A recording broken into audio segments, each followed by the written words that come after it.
আল্লাহ পাক রব্বুল আলামিন বলেন, নিঃসন্দেহে আমি ঈমানদারদের কাছ থেকে তাদের জান ও মাল জান্নাতের বিনিময়ে খরিদ করেছি। সুবহানাল্লাহ, কত নিয়ামতের কথা আল্লাহ রাব্বুল আলামিন আমরা যারা ঈমানদার তাদের কাছ থেকে আল্লাহ পাক জান্নাতের বিনিময়ে নিজেদের জান মাল কিনে নিয়েছেন। আল্লামা ইবনে কাসির রাহিমাহুল্লাহ বলেন, এটি আল্লাহ তাআলার অনেক বড় দয়া যে তিনি তার দেওয়া জীবন, তার দেওয়া মরণ, এই তার দেওয়া জান, তার দেওয়া মাল তিনি নিজেই আমাদেরকে দিলেন। আবার বলছেন, নিজেই বলছেন যে আমি তোমাদের কাছ থেকে কিনে নিলাম, বিনিময়ে দান করলাম জান্নাত। সুবহানাল্লাহ, এই জান আমার নয়, জানটা কার? আল্লাহর। এই মালও তো আমার নয়, মালটা কার?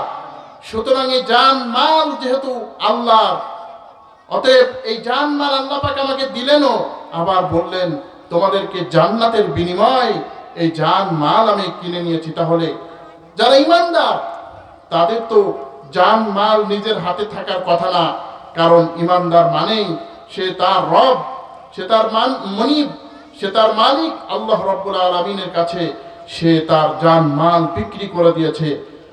قل إن صلاتي ونسكي ومحياي ومماتي لله رب العالمين আমার জীবন, আমার মরণ, আমার জিন্দেগি ইয়া ইলাহি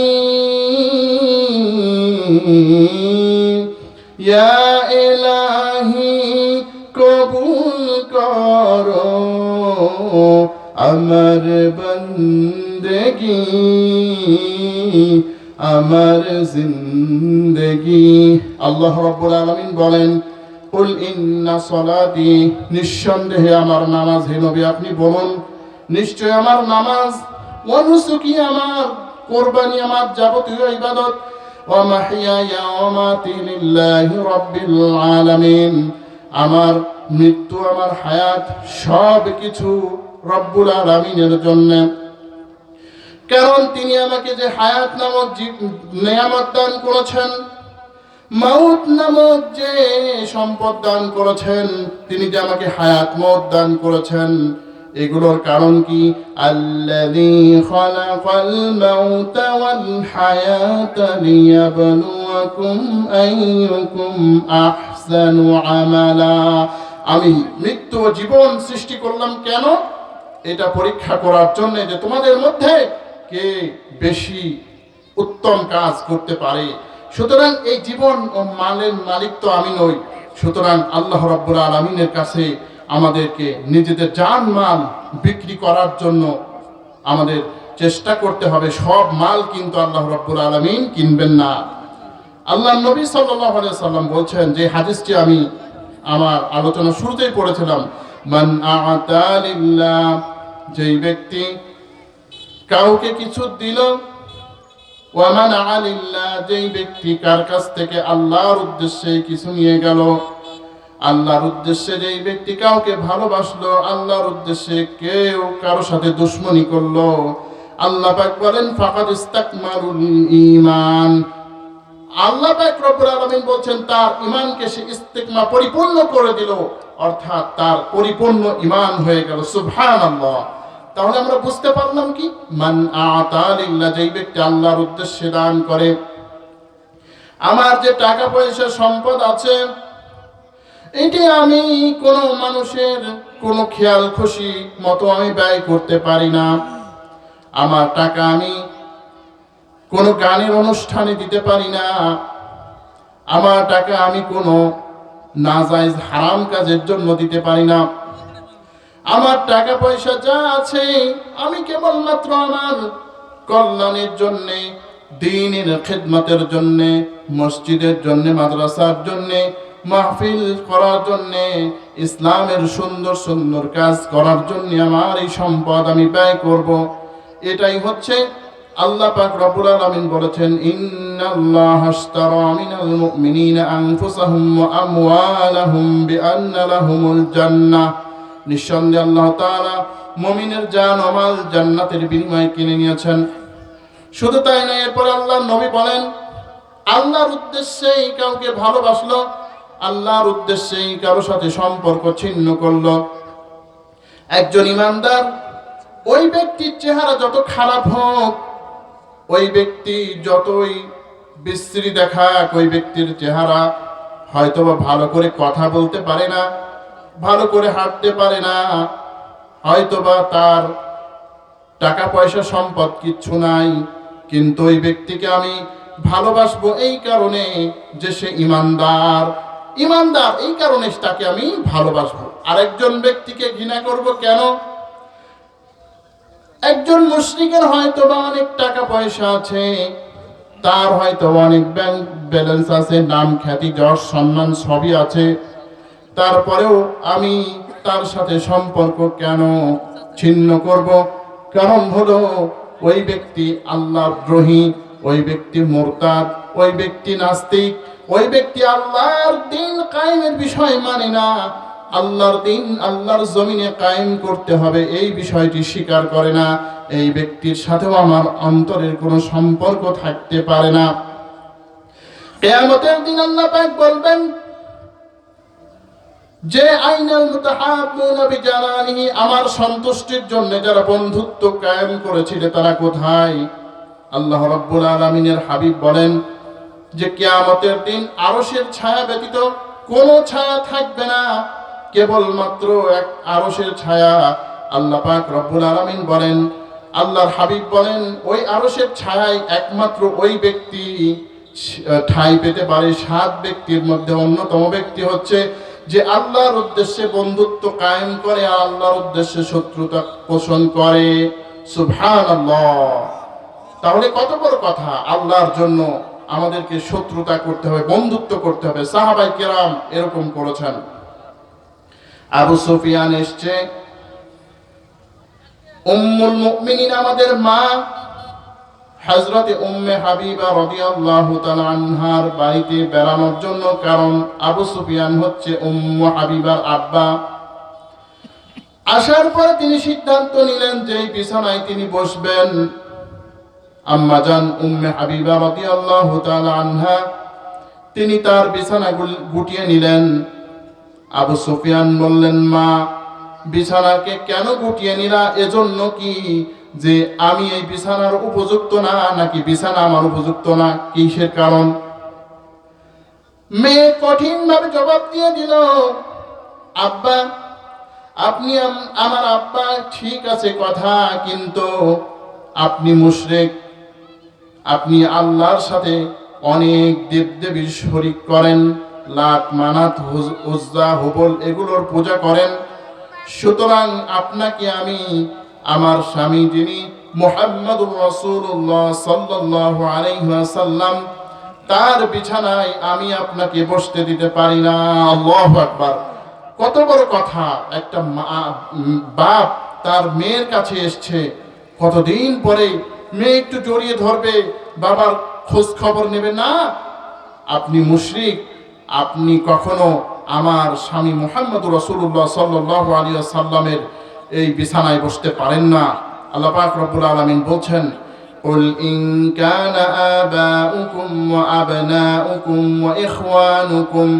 এইভাবে করে আল্লাহ তাআলা বলছেন, তোমাদের ভাই, তোমাদের পিতা, তোমাদের পুত্র, তোমাদের ভাই, এইভাবে 7টি বিষয়ের উল্লেখ করে করার পরে বলছেন, আহাব্বা ইলাইকুম মিনাল্লাহি ওয়া রাসূলিহি ওয়া জিহাদিন ফি সাবিলিহি ফাতারাব্বাসু হাত্তা ইয়াতিয়াল্লাহু বিআমরিহি। আল্লাহ পাক বলেন, এগুলো যদি তোমাদের কাছে আল্লাহ রাসূল এবং তার রাস্তায় জিহাদ করার চাইতে বেশি প্রিয় হয়, তাহলে অপেক্ষা করো, আল্লাহর আযাব পর্যন্ত অপেক্ষা করো। আল্লাহ তাআলা ফাসিকদের হেদায়েত দান করেন না, নাউযুবিল্লাহ। সুতরাং আমরা কার সাথে বন্ধুত্ব করব? আল্লাহ পাক এখানে বলছেন, ইন্নাল্লাহা আশতারা মিনাল মুমিনিনা আনফুসাহুম ওয়া আমওয়ালাহুম বিআন্না লাহুমুল জান্নাহ।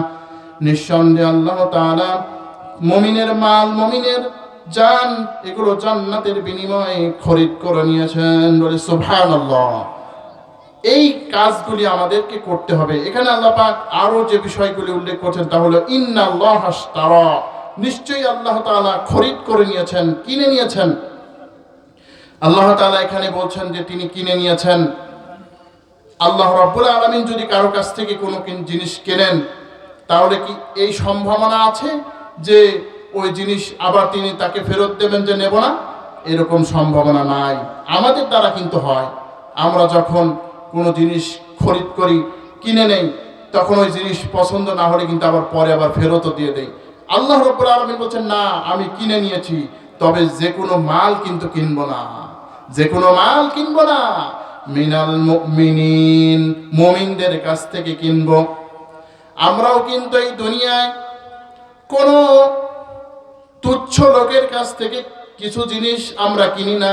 যেমন ঔষধ, ঔষধ যদি আপনার কাছে কেউ ফেরি করে বেচে, তাহলে কিন্তু আপনি কিনবেন না, কারণ আপনি মনে করবেন ওই ঔষধ কবেকার ঔষধ নাকি নষ্ট না ভালো কে জানে, ওই ঔষধ কিনবো না, ঠিক না? অনুরূপ ভাবে আল্লাহ রাব্বুল আলামিন আপনার এই মূল্যবান জিনিস কিনবেন, আর আপনি যদি ঈমানের নামে ধোঁকাবাজি করেন, আমি যদি ঈমানের নামে প্রতারণা করি, তাহলে কি কিনবেন? কিনবেন না। মিনাল মুমিনিন, আল্লাহ তাআলা কিনে নিয়েছেন, মুমিন হতে হবে।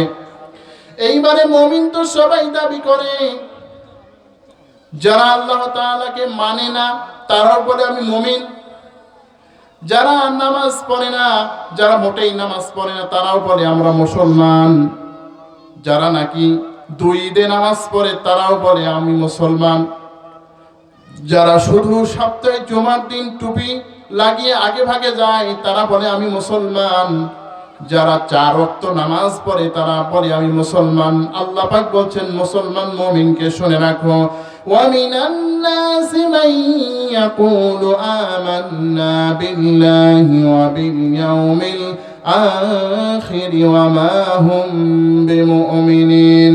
আল্লাহ পাক বলেন মানুষের মধ্যে এমন কিছু মানুষ আছে যারা বলে যে আমরা আল্লাহ পরকালের উপর ঈমান আনলাম, অথচ তারা মুমিন নয়, সূরা হুজরাতের 14 নম্বর আয়াত আল্লাহ পাক বলছেন ক্বালাতিল আ'রাবু আমান্না কুল লাম তু'মিনু ওয়ালাকিন কুলু আসলামনা ওয়ালাম্মা ইউদখিলুল ঈমানু ফি কুলুবিকুম। আল্লাহ পাক বলেন বেদুইন যাযাবর যারা তারা বলে আমরা ঈমান এনেছি, আল্লাহ পাকের কথা হচ্ছে যে তোমরা বলো হে নবী তুমি বলো তোমরা এখনো ঈমান আনতে পারো নাই, প্রকৃত অন্তর দিয়ে আল্লাহকে মহব্বত করতে পারো নাই, আরো সময় লাগবে। আল্লাহর সাথে মহব্বত, আমরা অনেকেই বলি আল্লাহকে তো খুব ভালোই বাসি। আল্লাহর সাথে মহব্বত করতে হলে আল্লাহর প্রতি ঈমান আনতে হবে, আল্লাহ আছেন এর উপরে ঈমান আনতে হবে।